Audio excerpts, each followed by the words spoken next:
Vous êtes en train de suivre BB1, très chers téléspectateurs, une émission qui vous permet de comprendre certaines choses, qui vous permet d'avoir une vision peut-être contraire ou une vision un peu améliorée à ce que vous avez de la femme, mais une émission qui vous donne en tout cas du bon contenu à travers tous les invités que nous mettons sur ce plateau, des invités en tout cas de sexe mixte, parce que nous recevons entre hommes et femmes, nous avons un beau public et donc bienvenue à BB1 et bonjour ou bonsoir, ça dépend de l'heure à laquelle vous nous suivez. Donc sur ce plateau, il y a un chaleureux public, mais aussi des invités. Je vais demander à tout le monde de pouvoir s'acclamer ou encore applaudir pour lui-même parce que vous avez respecté ce programme. Donc allez, acclamez s'il vous plaît.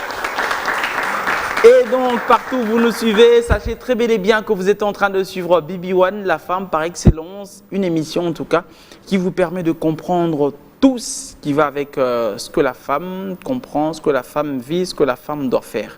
Alors, le concept, il est tellement bien que nous avons en tout cas l'honneur de faire venir des hommes, mais pas n'importe qui, des hommes leaders, ceux qui ont une expérience, ceux qui ont un savoir, ceux qui peuvent ajouter un plus à nos téléspectateurs, aux internautes, aux youtubeurs ou encore à ceux, en tout cas, qui se connectent sur les réseaux sociaux.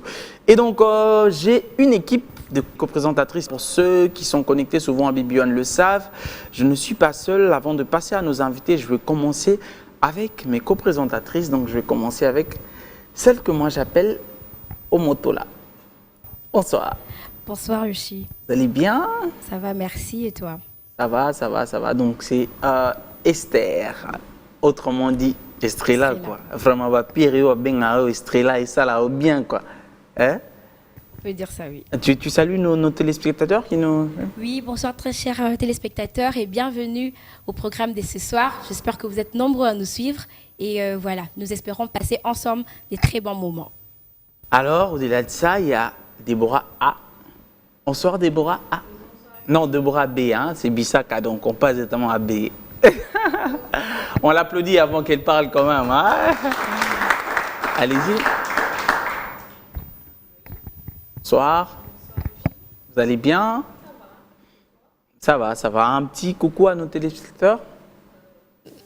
Bonsoir à tous les téléspectateurs et j'espère qu'on va passer une excellente soirée avec vous. Merci. Bien dit. Alors, il y a Déborah C ou B ou encore on revient à A. Soit A. Pour faire une petite différence, quoi. Ok, alors Déborah A, bonsoir. Bonsoir Yoshi. Vous allez bien? Très bien, merci. Et vous? Ça va, tout en beauté, avec les bijoux, tout ça. Vous êtes riche, hein, ceux qui vous suivent, franchement. On risque de braquer BB1 pour petit, on va dans la bijoux à cher et tout ça. On l'applaudit quand même, elle aussi. Hein.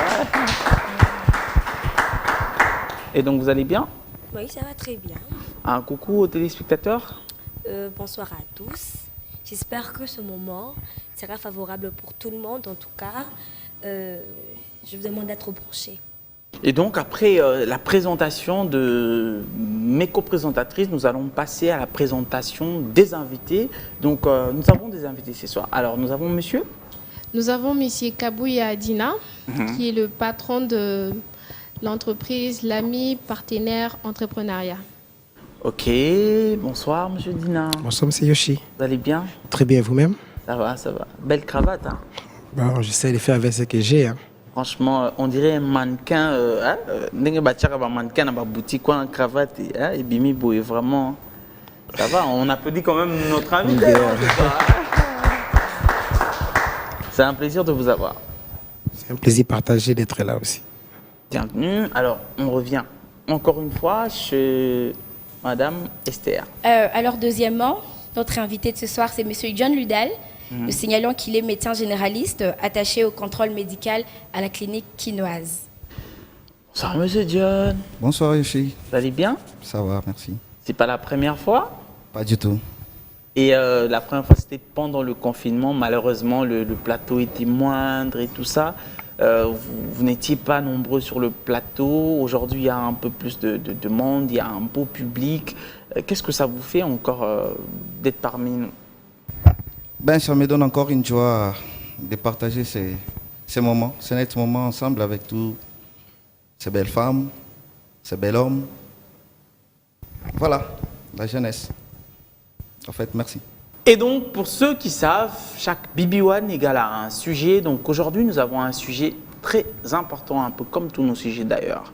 Nous allons essayer de comprendre un peu l'importance ou encore l'apport de la jeunesse dans le développement d'un pays.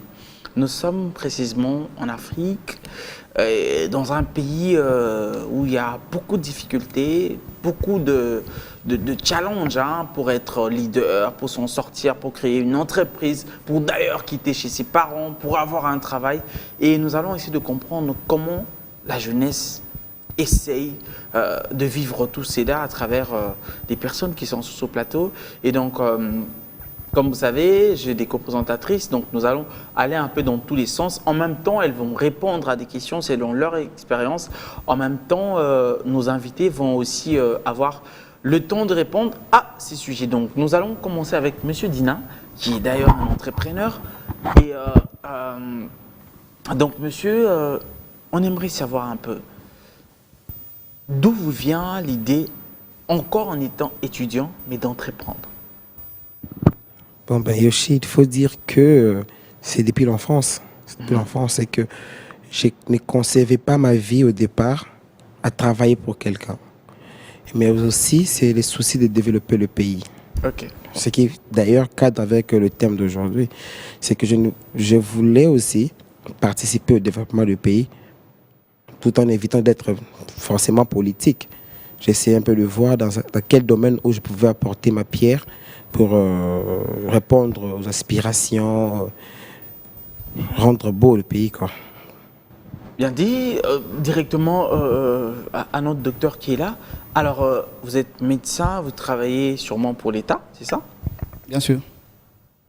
Nous nous rendons compte vraiment que à l'UNIKIN et d'autres facultés qui forment les médecins, il y en a tellement et que chaque année, il y a beaucoup de médecins qui finissent, mais il n'y a pas beaucoup d'hôpitaux privés qui ont une certaine hauteur, encore des jeunes qui viennent par exemple de finir ou qui ont fini par exemple la médecine, ça fait 5 ans, il arrive à créer sa société ou son hôpital, etc. C'est quoi que vous avez comme embûche pour avoir la capitale qu'il faut pour créer une entreprise ou encore créer ce qui va avec la médecine? Est-ce que c'est parce que le pays ne vous permet pas? Est-ce que c'est parce que vos salaires déjà en tant que médecin, ça ne vous permet pas de rapidement, quand on vient de commencer, on a directement la capitale qu'il faut pour créer? Ou encore c'est parce qu'on n'a pas de banque qui nous permettent en fait d'avoir un prêt si on n'a pas de parcelle, on n'a pas un bien qu'il faut hypothéquer? Bien, je commencerai d'abord par prendre langue du précédent invité qui se lance sur l'aspect entrepreneuriat. Oui. En fait, le développement passe par la jeunesse. Oui. Aujourd'hui, la question nous est posée, on déverse autant de médecins, jeunes médecins, mais en fait, l'emploi n'est pas démontrable. Qu'est-ce que je veux dire par là? On déverse autant. Il y a la question de l'offre et de la demande. Quand il y a plus de demande, il faut aussi que l'offre soit aussi là, permanent. Oui, exactement. Mais le fait, c'est qu'il y a la demande et l'offre ne s'étale pas, ou soit ne se manifeste pas. Ouais. En fait, il y a une question de la bonne gouvernance démocratique qui soit stable pour notre pays. Tant que nous n'avons pas ces facteurs primordiaux, ces facteurs clés, je ne vois pas comment est-ce que la jeunesse qui passe par les universités, la médecine, l'économie, les droits, les sciences politiques et consorts, cette jeunesse désavouée, je vois mal comment cette jeunesse va valoriser sa personnalité ou soit ce qu'il y a comme impulsion. Voilà. Le banque, un salaire qui ne répond pas aux normes ou soit qui ne répond pas aux besoins.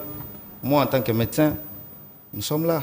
Vous avez vu, il y a récemment, nous avons fait des marches et consorts pour réclamer juste pour la prime de risque, qui n'arrive pas.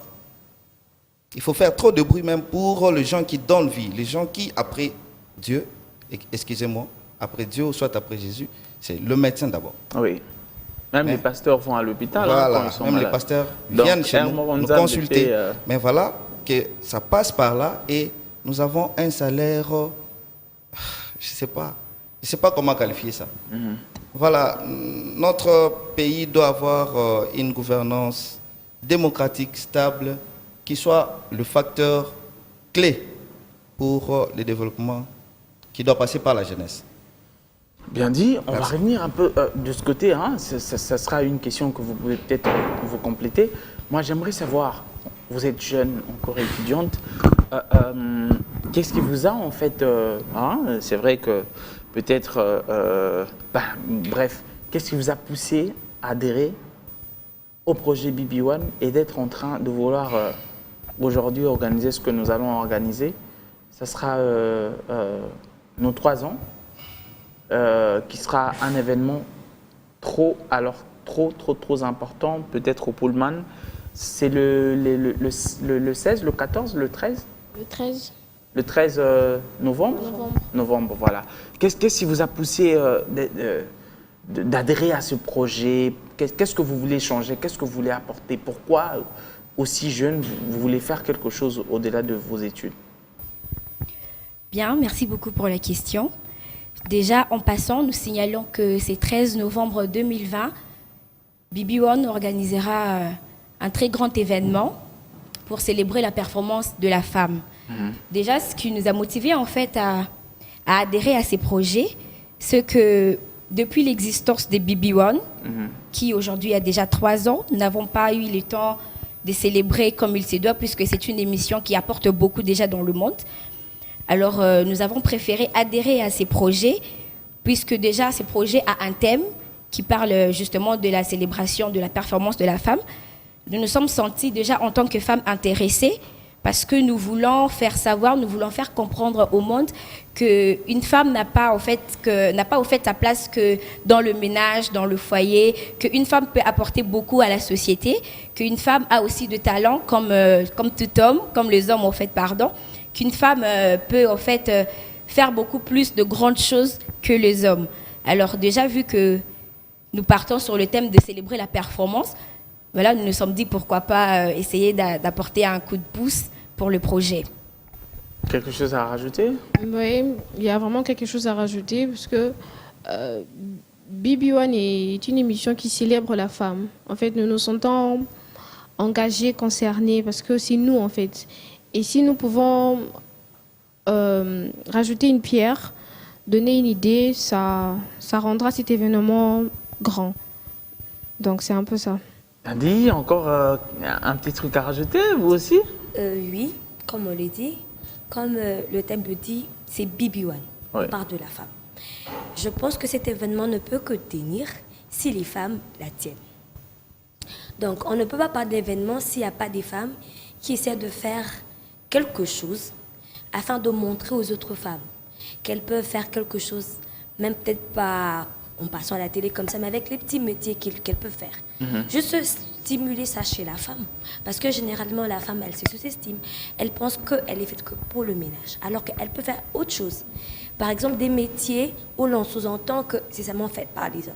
On a vu ici, par rapport avec plutôt les émissions précédentes, on voit les femmes. Il y a une femme qui est la peinture, il y a des femmes qui se retrouvent mécaniciennes. C'est-à-dire que la femme aussi peut pouvoir puiser en elle, sortir sa force. Voilà pourquoi on invite toutes ces femmes-là à nous soutenir et à faire à ce que l'événement se passe bien. C'est un peu ça. Bien dit, on va revenir un peu chez Monsieur Dina. Nous savons qu'en étant jeunes, que nous avons des idées, mais parfois on trouve beaucoup d'embûches. On veut créer une société, il nous faut de papier. Vous êtes jeune, vous n'avez pas forcément beaucoup d'argent ou encore une capitale consistante, mais vous allez dans tel bureau, on vous demande de corrompre par-ci par-là, on vous dit ah mais t'as autoliété, mais pourcentage et tout ça. Quelles sont les difficultés en fait que vous avez rencontrées jusque-là pour monter ce que vous êtes en train de faire, ou quelles sont les difficultés que vous continuez à rencontrer du jour au lendemain avec votre entreprise que vous mettez en place? Yoshi, tu sais, répondre à cette question, c'est très difficile déjà, dans le sens que Les difficultés, moi, je les prends dans le sens que c'est la vie. La vie, même quand je quitte l'entrepreneuriat, dans la vie de chaque jour, il y a toutes les difficultés. Parfois, avoir les transports pour aller à la fac, parfois me rendre à mon boulot et tout ça là. Il faut prendre comme ça vient. Prendre comme ça vient. Et vous avez dit qu'il y avait des problèmes à avoir des papiers, corrompre s'il le faut. Mais je pense que nous sommes tous des Quinois. Nous sommes tous des Congolais, on sait comment ça fonctionne. Lorsque vous allez voir quelqu'un qui n'a pas reçu un salaire depuis 4 mois, 5 mois, bizarrement, il faut un peu se mettre à sa place. Ce n'est pas que j'encourage, mais je comprends. Et on essaie de faire avec. On essaie de faire avec pour ne pas donner trop d'importance à ces difficultés-là. Donc, pas bien, quoi. Je ne dis pas ça. Je ne dis pas ça. On l'applaudit quand même, hein, vraiment. On pense que ça va tout bien, quoi. Je ne dis pas ça, surtout que juriste de formation, la loi nous permet aujourd'hui, à faciliter d'ailleurs la tâche, pour qu'on puisse se rendre en un endroit et avoir toute la paperasse qui va avec pour la création d'une société. Oui. Et j'aimerais souligner quelque chose, c'est que ce qui empêche beaucoup de jeunes aujourd'hui à accéder à ça, c'est la peur. C'est la peur, c'est sens que vous savez, récemment, j'ai animé une conférence. Et lors de la conférence, personne ne m'a posé beaucoup de questions concernant la peur. À la fin, des jeunes viennent me voir pour me dire, mais Dina, comment tu as fait? À ton âge, tu as une société, tu payes des gens à la fin du mois. Parce que moi, j'ai peur. Moi, je leur ai dit, mais franchement, vous devez comprendre que tôt ou tard, vous devez quitter la peur. Parce que comment vous faites pour quitter après la fac, avoir cherché un boulot, mais ne pas chercher un boulot pendant que vous êtes à la fac, devenir responsable? Donc, c'est ça, quoi. Il y a des difficultés, certes, il faut prendre avec et évoluer. C'est par rapport à l'objectif, à la vision que nous avons de nous-mêmes. Je vous ai dit tout à l'heure que je vais devenir mon propre patron et c'est ce que je fais. Je ne vais pas avoir peur, je ne vais pas céder aux difficultés. Très bien dit. Alors, docteur, vous êtes Quinois, vous vivez à Kinshasa et vous voyagez beaucoup, hein, que ce soit en province et d'étrangers. Vous essayez de comprendre un peu le comportement des jeunes. Par rapport à ce que vous observez, pensez-vous que le comportement quinois, hein, les jeunes qui sont à Kin, ont compris que la jeunesse peut apporter un plus pour le développement d'un pays? En fait, la jeunesse quinoise, moi en tant que Congolais, je ne suis pas quinois, je suis Congolais. Oui. Parce que quand on s'est fait appeler quinois, c'est qu'on s'est déduit de ce qui est congolais. Et on peut aussi facilement s'attacher à une image mal vue. Voilà, une image un peu trop obscure, une image un peu trop... Quinoa, hein? Voilà, quelqu'un qui connaît beaucoup. Vraiment, même qui connaît beaucoup. Quand même, un vrai quinoa, quoi. Du candomouan na Kinye. Encore applaudissez quand même pour moi. Hein. Là, je disais pour rire. Voilà. La jeunesse quinoise, la jeunesse congolaise en général, a quelque chose, ou soit a en soi, une valeur à vendre. Mais cette valeur ne s'étale pas dans le sens que cette jeunesse se voit désabusée. Désabusée parce que ceux qui ont la décision, soit le levier de manœuvre pour prendre cette jeunesse, amener cette jeunesse à un certain niveau pour étaler tout ce que nous avons comme connaissance, ne les font pas. En province, par exemple, vous trouverez des jeunes qui n'ont pas une connaissance. Alors que la connaissance et le développement de notre pays passerait par cette jeunesse qui a accès à l'éducation, cette jeunesse qui a accès à la santé et cette jeunesse qui doit être sécurisée. Partout ailleurs, à l'intérieur de notre pays, la jeunesse est moins informée.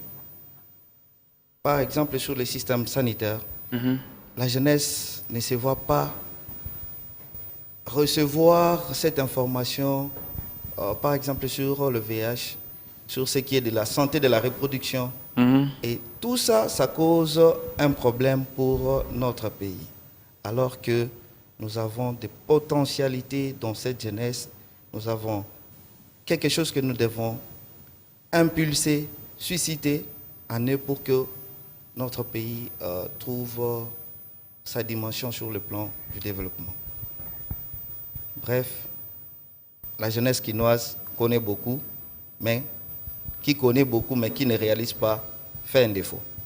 C'est peut-être pas par rapport à la distraction, parce que nous voyons, Dina va peut-être vous compléter, nous voyons quand même certaines personnes qui viennent de quartiers très reculés, qui viennent de familles très difficiles, mais avec leur courage, ils arrivent à s'en sortir.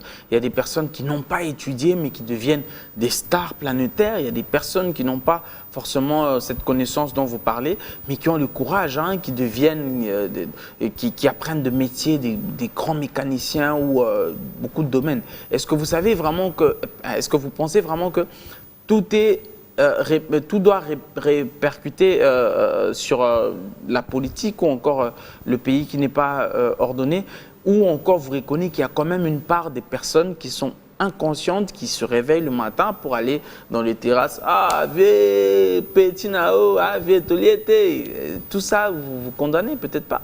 Non, je ne suis pas en train de condamner. Oui. Je suis en train de relever des failles qui sont des failles d'un côté et donc, de l'autre. Surtout de notre gouvernement. Exactement.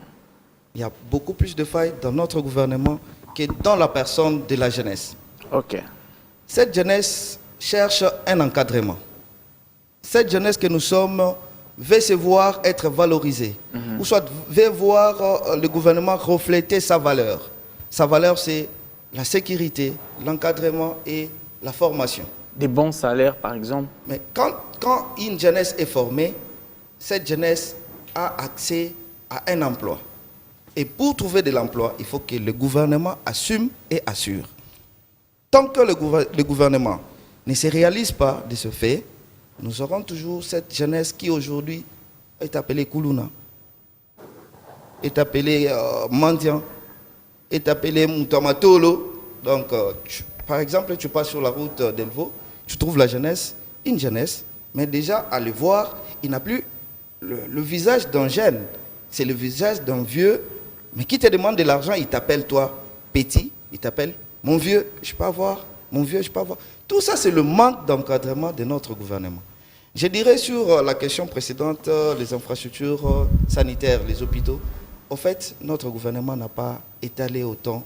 Il y a de vieilles bâtisses qui aujourd'hui pourrissent et manquent d'équipement. Voilà que le jeune médecin finissant ne sait pas se retrouver. Ou soit aller là où il doit travailler et dans quelles conditions. Parce que quand on finit les études, on doit se satisfaire, on doit répondre à ses besoins. Ouais. Mais quand les besoins ne sont pas croisés, quand les objectifs ne sont pas obtenus, cette jeunesse, ce médecin jeune qu'il est, va chercher ailleurs. Et alors il se lance aussi dans l'entrepreneuriat. Donc, les COP, disons. Voilà. Quelque chose à rajouter à ces propos? Je suis partiellement d'accord avec monsieur, mais seulement moi je crois que, certes, il y a une distraction, mais d'où est-ce que ça vient? Il faut aller à la source. Et à la source, pour moi, je pense que c'est à la maison.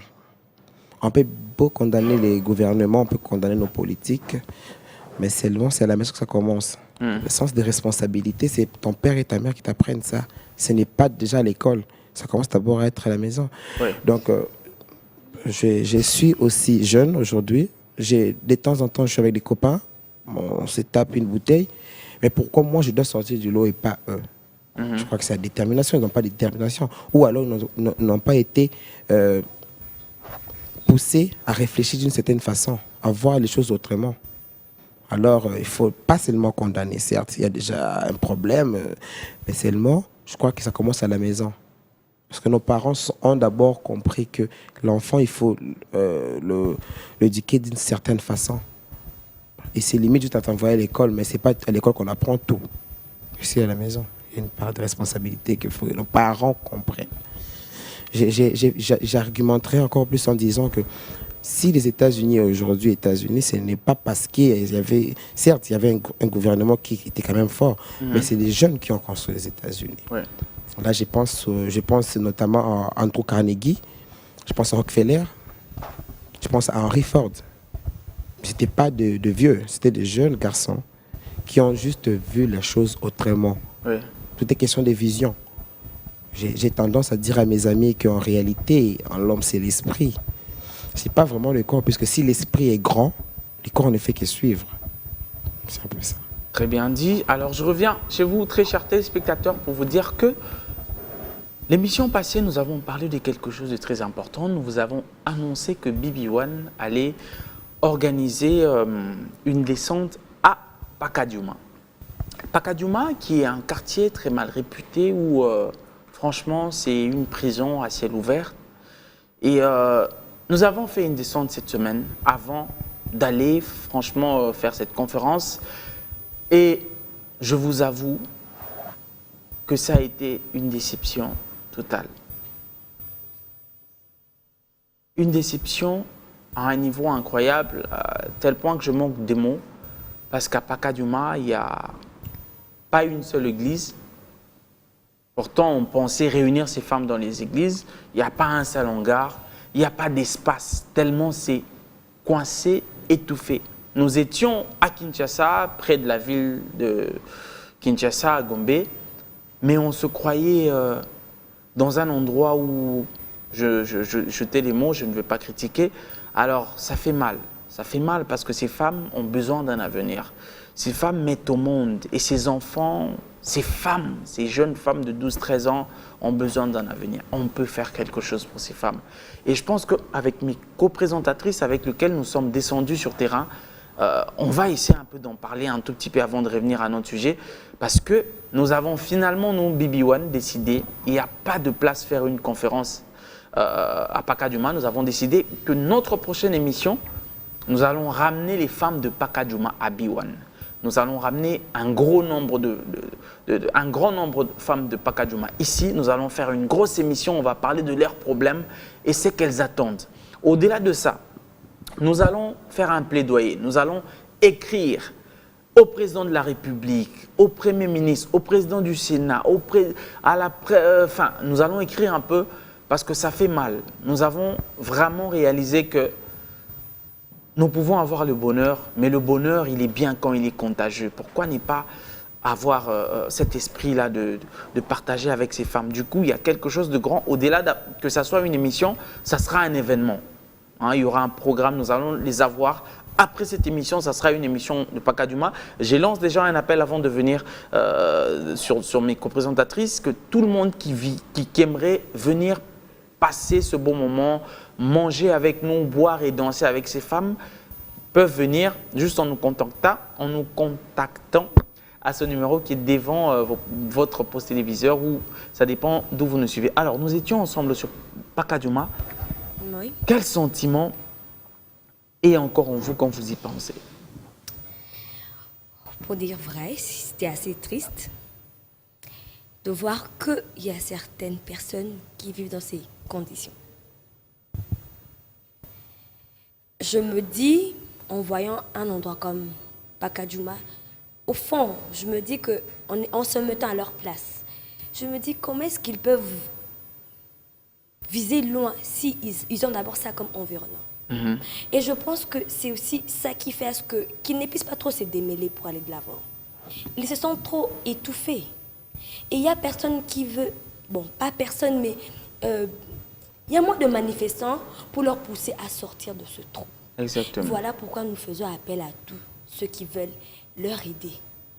Parce que c'est vrai, certes, c'est pas tout le monde qui a une même vie, mais quand même qu'on a cette facilité de tendre la main à l'autre de façon qu'il puisse sortir de son néant et qu'il prenne conscience de certaines choses. Je pense que c'est vraiment ce qu'il faut faire, en fait. C'est vraiment ce qu'il faut faire.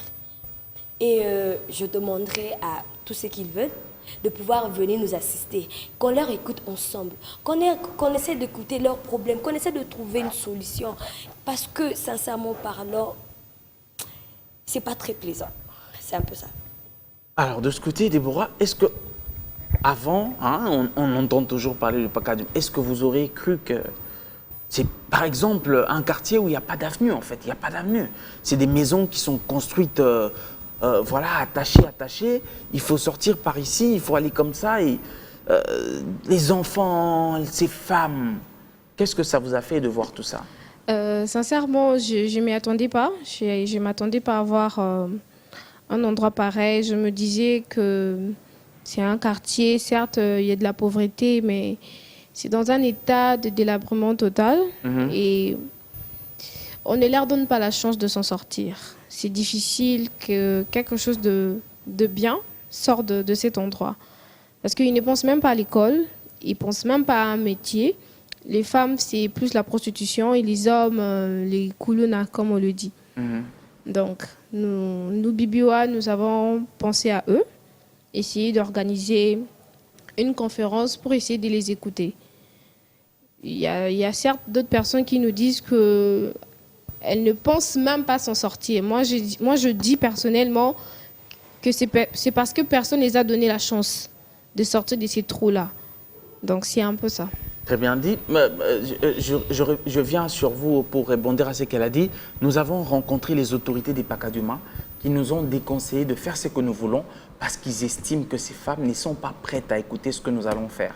Elles ne sont pas prêtes à apprendre les métiers comme nous sommes en mesure de mettre des moyens pour qu'elles apprennent des métiers tels que la coiffure, la couture, les maquillages et tout ce qui va avec. Est-ce que vous pensez que ces femmes-là, elles peuvent un jour apprendre ou encore que ces enfants, parce que nous avons besoin que ces filles de 13 ans changent de métier, hein, que l'image de Pacaduma d'ici 5, 9 ans peut-être ne change pas, mais qu'il y ait des personnes, qu'il y ait des femmes en fait fortes qui sortent de là, qui peuvent être ministres, qui peuvent être grandes stylistes, qui ressortent des talents tels que la mécanique, etc. Est-ce que vous pensez vraiment que les autorités des Pacaduma avaient raison de nous dire qu'il faudrait laisser tomber, ou bien vous avez quelque chose qui vous dit que nous pouvons aller loin à travers ce projet?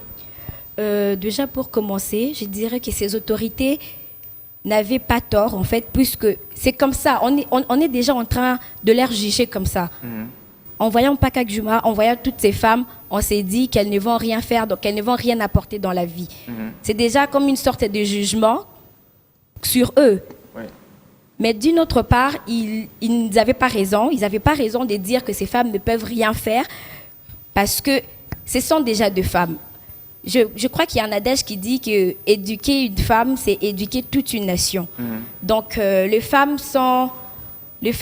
ont beaucoup plus à apporter, et surtout celles de Pacaduma. Ce n'est pas parce qu'elles vivent à Pacaduma qu'elles ne peuvent rien faire, qu'elles ne peuvent rien apporter dans la vie.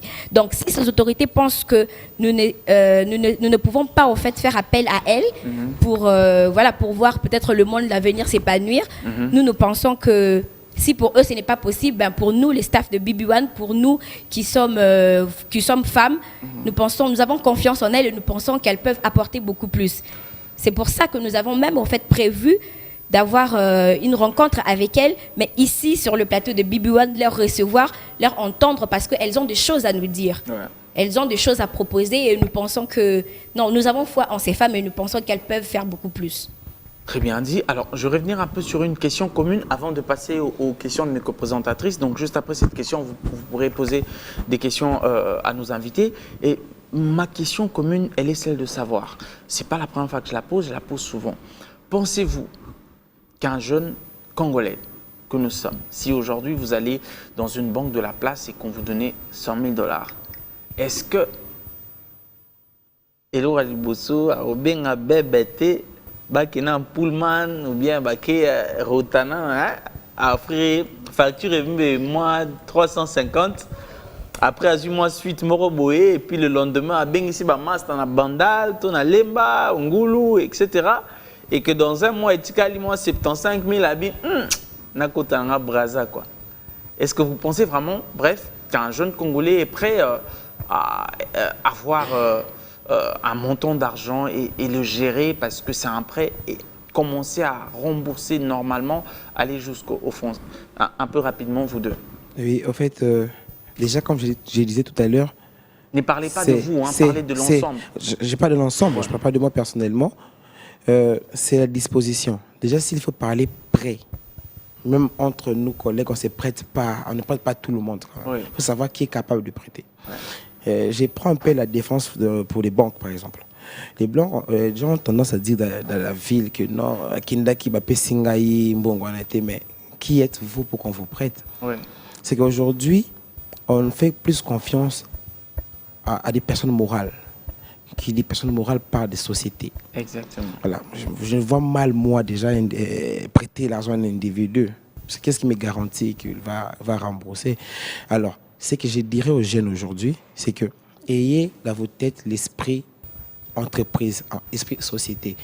En ce moment-là, quand vous allez à Robon, vous allez à n'importe quelle banque, on peut vous prêter par rapport à la société, par rapport à quelque chose. Vous savez, Kennedy disait, ne vous demandez pas forcément ce que l'État fait pour vous, mais demandez-vous ce que vous pouvez faire. Donc, c'est-à-dire qu'il faut avoir un minimum. On ne prête qu'aux riches, dit-on. Si on vous donne l'argent aujourd'hui, vous êtes un jeune homme lambda et déjà on a plaisir à prêter quelqu'un qui veut faire un projet et qui va aboutir. Pas prêter quelqu'un qui va aller à Bandal après tout ça. Bien dit, alors, votre petite expérience par rapport à... Donc, appelez sur moi, hein, je ne parle pas de vous, hein, un jeune qui n'a 100 000 morobos, carton, champagne, hein, métro. Bon, il n'est pas du tout mal, ou soit il n'est pas refusé à un jeune Congolais de trouver du crédit à une banque. Mais la question revient à savoir qu'est-ce que ces jeunes qui vont trouver crédit à une banque, qu'est-ce qu'il a comme idée? Et bien qu'ayant obtenu cet argent, cette somme, quelles sont les mesures de sécurité pour ces jeunes à pouvoir développer la somme obtenue par la banque et voir comment restituer ou soit être redevable à la banque? Ce sont des mesures qui manquent. Moi, je ne lâcherai pas notre gouvernement congolais. Je ne lâcherai pas. Ce sont des mesures qui nous manquent. Aujourd'hui, nous voyons des jeunes, les expatriés, les Indiens, les Canadiens qui viennent ici chez nous et facilement, ils ont cet accès dans les banques et ils excellent. Quant à la jeunesse congolaise, il y a toujours des couacs. On ne sait pas prêter parce qu'il y a des conditions à remplir, il y a des critères. Et notre jeunesse doit fournir plus d'efforts pour être logique ou soit être cohérent avec soi-même. La jeunesse doit être logique et doit faire des choses qui manifestent ou soit qui reflètent sa personnalité. Voilà pourquoi nous avons une difficulté à ce que nos banques, ou soit les banques qui sont installées ici chez nous, pour la plupart qui ne sont pas congolaises, ont du mal à nous prêter de l'argent. Les mesures sécuritaires, qu'est-ce que le gouvernement fait pour encadrer cette jeunesse qui va auprès d'une banque quémander de l'argent afin de développer X, Y emplois ou affaires? Donc nous devons être encadrés. Je reviens toujours sur ça. L'excellencia de Madame Denise vient encore donner un plus à notre jeunesse. Mais il faut voir aussi cette population de Pakadjouma. Cette population de Pakadjouma dont vous venez de parler, parce qu'ayant fréquenté ces coins, dans mes attributions comme responsable sanitaire dans la prévention, je vois que ces coins-là... Ah, c'est bien. Vous avez fréquenté ça dans ce cadre-là? Oui, ces coins-là. Une femme sur 5 est susceptible d'être contaminée par le VIH à cause de ce qu'il y a comme emploi. Cette sale besogne qu'il y a là-bas. Une femme sur 5. Chaque jour, susceptible d'être contaminée par le VIH. Et ça, le gouvernement regarde où? Cette femme de Pakadjouma a des enfants. Et ces enfants, le gouvernement doit chercher comment est-ce qu'il peut enlever ces enfants-là de là et les amener à une formation. Parce que ces enfants seront l'avenir de demain. Pour leurs parents et pour l'entourage. Pakadjouma, c'est comme, je dirais, bidonville. Et ça doit être raclé. On doit trouver voies et moyens pour que cet espace soit raclé et que ces gens-là trouvent des endroits mieux pour vivre et effacer cette histoire-là de notre carte. Voilà ce que moi je dirais sur ce qui est de la jeunesse qui doit aller contracter une demande à la banque pour de l'argent. Il faut qu'il y ait des mesures de sécurité et d'orientation pour que cette jeunesse nous donne plus que ce qu'il a et soit redevable à la banque. C'est tout ce qui fait peur à toutes nos banques qu'il y a ici sur place. Voilà. Très bien dit. Alors, des questions peut-être de ce côté? Des questions? Bon, si on peut revenir à M. Dina, nous rappelons que vous êtes entrepreneur. Alors, la question est celle de savoir quelle était votre plus grande appréhension en termes de crainte par rapport à l'entrepreneuriat. Est-ce que vous avez encore cette appréhension? Si oui, comment vous faites pour travailler avec? Et sinon, comment aviez-vous fait en fait pour essayer de vous en débarrasser? Merci pour la question. Déjà, comme je disais, que pour moi, les difficultés, je fais avec. Il y a des choses qui viennent et qui vont. Je prends comme ça vient. Et aussi, je suis quelqu'un de très croyant. Pas croyant forcément dans le secteur religieux, c'est que quand moi je vais faire quelque chose, j'y crois jusqu'au bout, quoi. Donc, quand j'ai commencé déjà à penser entrepreneuriat, je ne pensais même pas que j'ai pu échouer. Parce que je mets toujours, je prends toujours des dispositions pour me permettre de réussir. Je ne sais pas si je réponds de quelque manière que ce soit à votre question. Justement. D'accord. Une question, Déborah? Oui, monsieur Kabouyadina. Alors, vous nous avez dit plutôt que votre entreprise a fait juste 9 mois. Qu'avez-vous réalisé pendant ces 9 mois? Déjà, il faut dire qu'avec les difficultés de l'endroit, nous sommes d'abord constitués société. Il fallait d'abord, parce qu'on ne voulait pas travailler dans l'informel, c'est que nous avons passé notre majeure partie à travailler sur la constitution de la société sur les plans formels. Nous sommes allés voir être reconnu. Être reconnu. Nous sommes allés au guichet unique. Il faut prendre aussi que quand nous avons vraiment débuté, c'était pendant la période Covid. C'était pendant la période Covid, tout le monde était à la maison, mais nous avons quand même accepté de travailler, on n'a pas croisé les bras. On s'est plaigné, oui, mais comme on le dit à l'extérieur, il faut vivre avec Covid aujourd'hui, c'est qu'on ne peut pas croiser les bras parce qu'il y a le Covid. Donc nous avons commencé et ça nous a un peu freiné. Il faut dire aussi, il faut souligner que l'ami partenaire entrepreneuriat s'occupe de la production, de la transformation et de la commercialisation des aliments. C'est que nous œuvrons dans le secteur agricole. Ces aliments sont réservés aux hommes ou bien juste aux animaux comme les porcs? Non, aux hommes. Okay. Oui. Aux humains? Non, aux humains, parce que je reviens d'abord à la question de réalisation. C'était ce que nous avons commencé. Là, nous avons terminé. Le lancement officiel, c'est pour le 26 septembre, c'est moi. Et comme nous sommes dans le secteur agricole, il faut un temps pour labourer, s'aimer, tout ça là, parce que nous avons quand même 4 hectares à exploiter. Dieu merci pour nous. Nous avons 4 hectares à exploiter et puis ça prend du temps. Et la récolte, je crois que ça sera jusqu'au mois de janvier de l'année prochaine avec tout ça là. Mais seulement nous ne cantonnons pas à faire que ça. C'est que nous lançons aussi des services. Et là, nous venons de lancer le service des restos mobiles. Donc, commande en ligne à distance. Vous commandez et puis on vous livre la nourriture comme là BB1 prochainement. Je crois que lorsque vous serez sur scène, si vous avez un petit creux, vous commandez juste et puis on viendra vous faire plaisir avec un petit plat comme ça. Ah donc femme pas du m'avoir aussi là fort hein. On fera plaisir parce que ça m'a quand même touché. Si vous avez fait, c'est à encourager et c'est aussi dans ce sens là que parmi les services que nous lançons, nous avons mis au point un petit cercle d'entrepreneurs. Ok. Ces cercles-là, nous nous rencontrons pour parler de la faisabilité ou de la réalisation des projets. Nous ne voulons plus être ces jeunes-là qui imaginent, qui rêvent seulement, mais qui rêvent pour réaliser. Parce que tout commence par un rêve. Alors, autour de ces cercles-là, je rencontre beaucoup de gens depuis un moment. Et je suis d'ailleurs content parce que je finalise le lundi un partenariat avec un cabinet de Maître Guy que je salue, Maître Ngoma que je salue au passage. Nous allons finaliser, c'est un cabinet qui s'occupe de ce genre de soucis-là. Et je crois que je vais passer mes contacts pour les entrepreneurs qui veulent me contacter. Il n'y a pas de problème. Et donc, très chers téléspectateurs, nous sommes arrivés vraiment à la fin de cette émission. Avant de passer rapidement au mot de la fin que vous aurez peut-être 2 secondes juste pour dire tous, je signale que cette émission est sponsorisée par un café.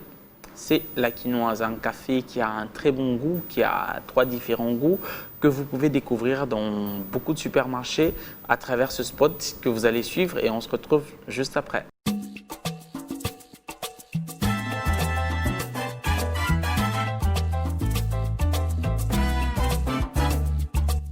La Quinoise Café, 100% quinoa, facile à préparer avec ses arômes riches et naturels.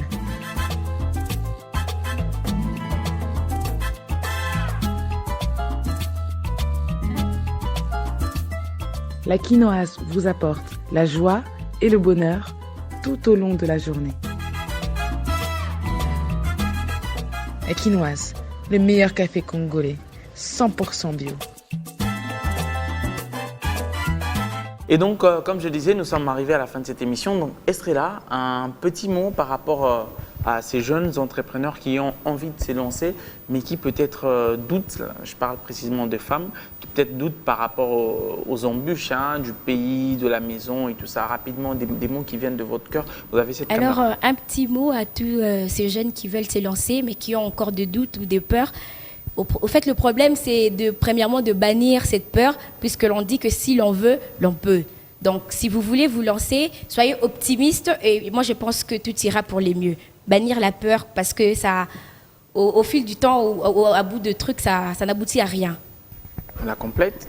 Moi, je dis personnellement, il ne faut pas avoir peur d'échouer. Et quand on échoue, on apprend. Donc, à toute personne qui veut entreprendre, de ne pas hésiter et de se lancer. Bien dit. Alors, docteur, un petit mot de la fin par rapport à cette émission, surtout à ces sujets? Bien, merci. Comme on a parlé de l'entrepreneuriat, c'est aussi un facteur qui assume le développement du pays. Et le développement du pays doit passer par le bien-être de la jeunesse, par la bonne gouvernance, donc une gouvernance démocratique stable qui amène à une sécurité de l'économie, de l'industrie et de la vie sociale. Et cela valorise ou reflète l'image de la jeunesse qui doit demain faire redorer notre blason terni du pays. Nous devons passer par la jeunesse. Voilà, la jeunesse, encore plus la jeunesse dans l'entrepreneuriat.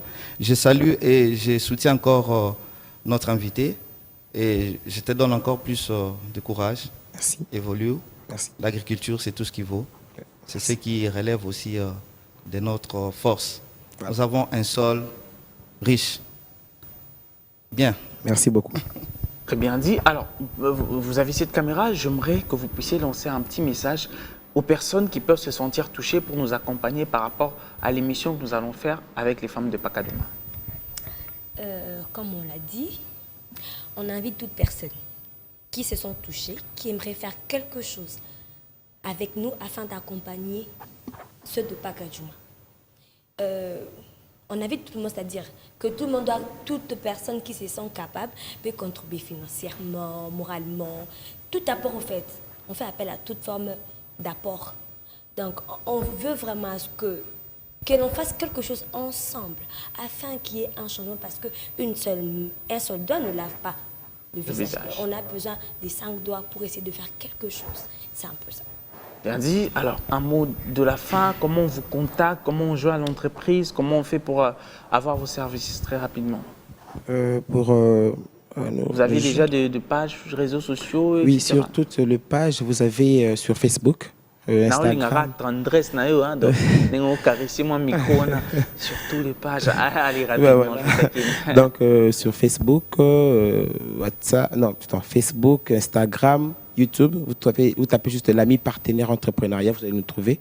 Vous allez essayer de voir un peu ce que nous faisons. Et ne soyez pas très sévères parce qu'on vient de commencer, il n'y a pas beaucoup à voir, mais quand même, vous allez nous suivre régulièrement sur ces pages.